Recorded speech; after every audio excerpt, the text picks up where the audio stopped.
A Bristol City season ticket holder has avoided a stadium ban despite repeatedly chanting, "You're all p***s" at opposition supporters during an FA Cup tie at Ashton Gate. Matthew Leggett pleaded guilty to a racially aggravated public order offence during the Robins' defeat to Wolverhampton Wanderers on February 17. The 27-year-old factory worker, who lives at home with his parents in Midsomer Norton, appeared at Bristol Magistrates Court today, March 29, wearing a black gilet, green shirt and short purple tie. The court heard a family, including 2 children, sitting in the Dolman stand heard Leggett shouting racist slurs from a few rows behind them during the match. Man accused of wrongly claiming £49,000 in disability benefits while Leggett was fined. He avoided a football banning order which would have forbidden him from attending a football game for a minimum of 3 years. Kate Burnham-Davies, of the Crown Prosecution Service (CPS), told magistrates that Dad Michael Canny became aware of a lone male voice shouting, "You're all p***s, you're all p***s." Another fan said he heard the chant 4 or 5 times.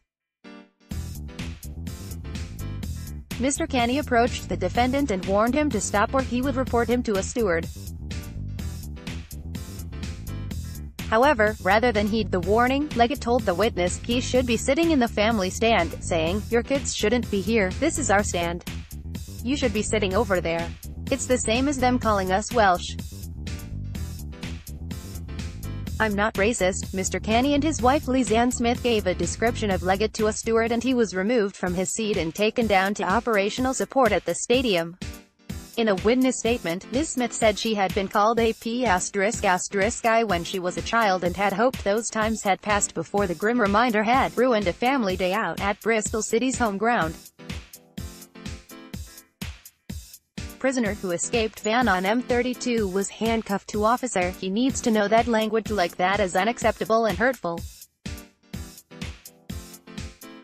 We were on a family day out and it was ruined," she said.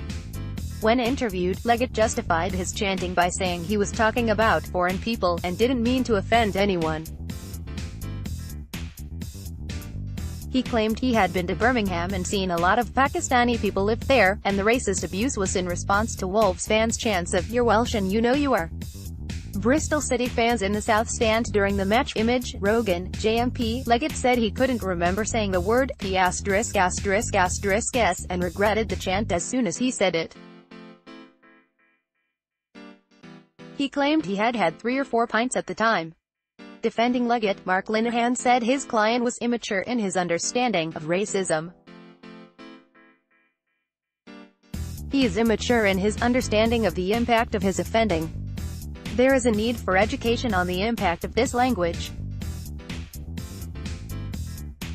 He accepts that he said the most repulsive of the comments in the response to the Welsh chants.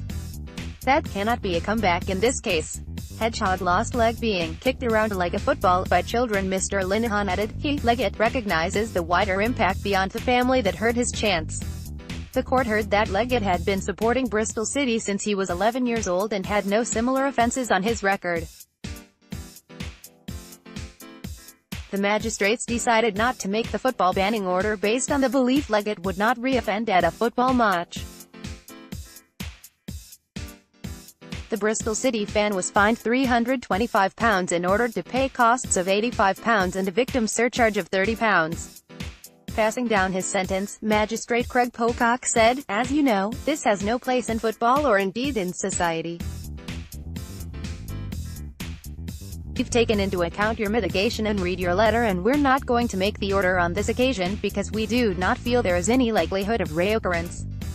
Any repetition of any bad language at a football match and you will be back." The decision not to issue the banning order comes in the same week some England players were racially abused in Montenegro during England's European Championship qualifier. It remains to be seen whether Bristol City will ban Leggett from Ashton Gate in the wake of the sentence.